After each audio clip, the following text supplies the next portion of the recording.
Gurdeep supple साहब, अभी आपने ब्रिगेडियर साहब को सुना, अब माननीय राज्यपाल जी को बहुत सी बातें उन्होंने क्लैरिफाई करने की कोशिश की है। सरकार की तरफ से आप देखिए तो गृह मंत्री, तीनों service chief, railway minister, education ministry, तमाम लोग आकर के क्लैरिफिकेशन दे रहे हैं हर पहलू के ऊपर। उसके बाद भी देश में जो ये अलग अलग राज्यों के अंदर आगजनी का सिलसिला है, सरकारी संपत्ति को नुकसान पहुंचाने का, वो थम नहीं रहा। क्या कहना है आपको? सौरभ जी, ये तो बातें हैं, बातों का क्या। जो लिखित में आया है सरकार से वो इंपॉर्टेंट है। छात्र उसको देख रहे हैं, युवा उसको देख रहा है। लिखित में क्या है कि परमानेंट नौकरी अब नहीं है। लिखित में क्या है कि अब उनका रैंक नहीं है, अब वो फौजी, हवलदार, नायक, सूबेदार ये नहीं बन सकते हैं। उसमें पेंशन अब नहीं होगी और फौजी नाम भी नहीं होगा। ये बात तो सच है, ये तो लिखित में आया है। और ये जितनी बातें कही जा रही हैं कि देखिए उनके बाद जो ट्रेनिंग होके आएगी, एक्स सर्विसमैन कोटे में आपको नौकरी लगेगी, तो इस देश के अंदर एक्स सर्विसमैन कोटा आज भी है। आज भी जो सेंट्रल पब्लिक सर्विस यूनिट्स होती हैं और उसके अंदर सरकार होती है, दोनों में कोटा है। केंद्र सरकार के अंदर 10% ऑफिसर लेवल पे है, 10% ग्रुप सी में है, 20% ग्रुप डी में है। और बैंकों में और सीपीएसयू में तो 14.5% है सीनियर पे और लगभग 24-24.5% है जूनियर लेवल पे, ग्रुप डी लेवल पे। हालात क्या है?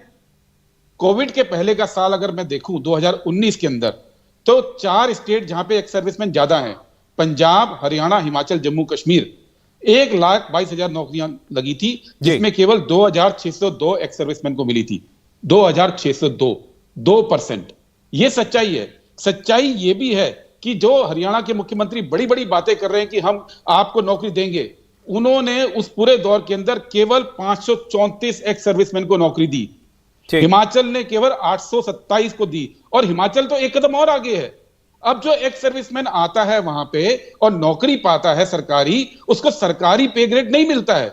वो पहले 5 से 7 साल कॉन्ट्रैक्ट पे 7,000 रुपए के करीब पे काम कर रहा है। यानी कि यहां भी कॉन्ट्रैक्ट, उसके बाद जो नौकरी है उसमें भी कॉन्ट्रैक्ट। सच्चाई ये है। इसमें कोई इसका रिटर्न में कोई मेरे को बता दे कि ये नहीं हो रहा है तो मैं एग्री कर जाऊंगा। ठीक है सप्पल साहब, आपकी आवाज सर ब्रेक कर रही है, लेकिन अभी तक आपकी बात जो सुनाई दी है मैं उसका जवाब ले लूं एक मिनट प्रेम शुक्ला जी से। एक लाइन और बोलने दीजिए। अच्छा बोलिए। जो ये लगातार कह रहे हैं कि इतनी ट्रेनिंग होके आएंगे और इतना उसके बाद इनको प्रायोरिटी मिलेगी, तो जो करोड़ों बेरोजगार जो स्किल डेवलपमेंट जिसके लिए सरकार चला रही है वो फेल हो गई है। उनको तो नौकरी मिल नहीं रही है। वो भी तो एनडीए सरकार के प्रोग्रामों के अंदर ट्रेन हो रहे हैं, उनके लिए नौकरी नहीं है, लेकिन इनके लिए नौकरी हो जाएगी। ये जो झांसा दिया जा रहा है, छात्र इसको भली भांति समझ रहे हैं। अच्छा, प्रेम शुक्ला जी जवाब दें। जी देखिए, भ्रम फैलाकर जो फेल पार्टियां हैं, जो जानती हैं कि जनतांत्रिक ढंग से भारतीय जनता पार्टी से वो मुकाबला नहीं कर सकते, वो कभी जो है इस तरह के अफवाहें फैलाकर युवकों के पीछे अपनी अराजक शक्तियों को ढकेल कर जिस तरह हिंसा फैला रही है, अत्यंत दुखद और दुर्भाग्यपूर्ण है।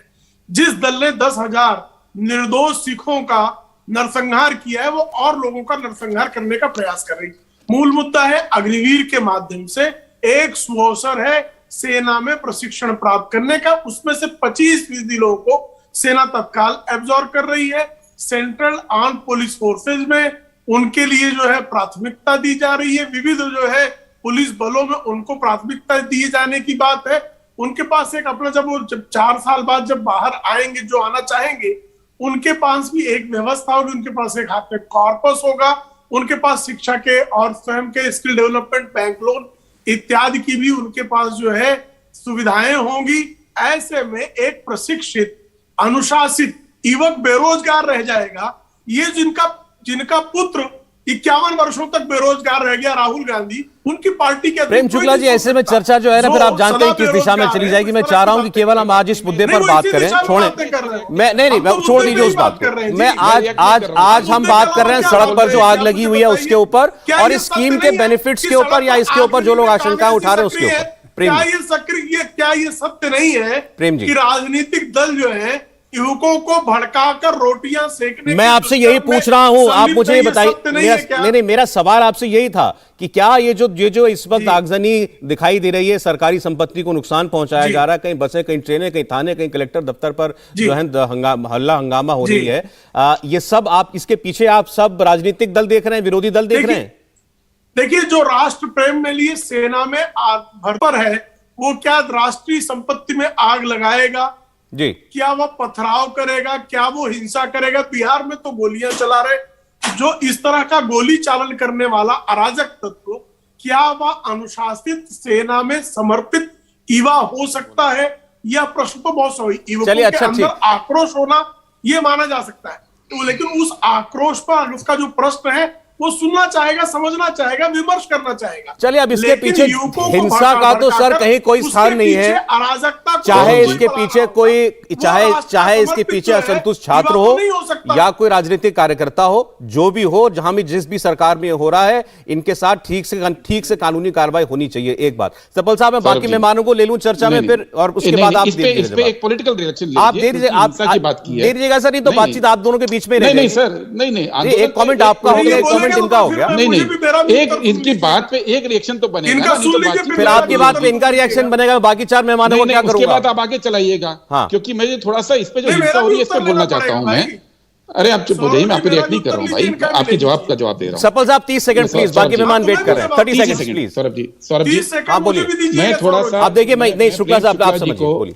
मैं प्रेम शुक्ला जी को पूरी दुनिया के छात्र आंदोलन का इतिहास समझा नहीं सकता हूं, लेकिन मैं 2 बातें मैं बता दूं। प्रेम जी, अच्छा 1 मिनट, अच्छा ठीक है 1 मिनट सुनिए तो बोलिए।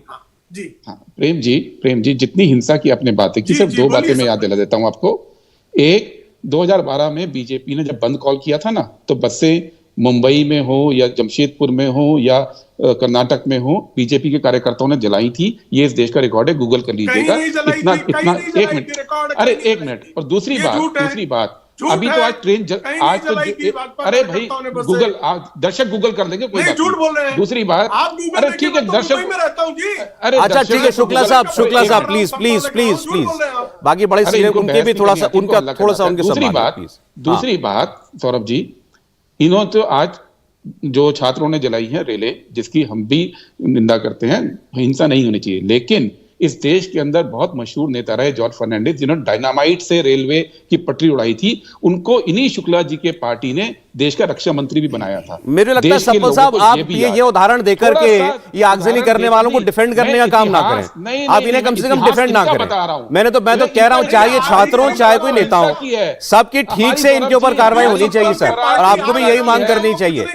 कोई असंतुष्ट है, उसका मतलब ये नहीं कि जाके ट्रेन में आग लगा देगा फिर कहेगा कि मुझे सेना में भर्ती होना है। अगर किसी छात्र ने ट्रेन में आग लगाई है, इसको तो जिंदगी भर के लिए बाहर कर देना चाहिए, इसे कोई सरकारी नौकरी नहीं मिलेगी। इंडिया टीवी हर वक्त हर जगह डाउनलोड करने के लिए सर्च करें India TV news Google play store या ऐप स्टोर पर।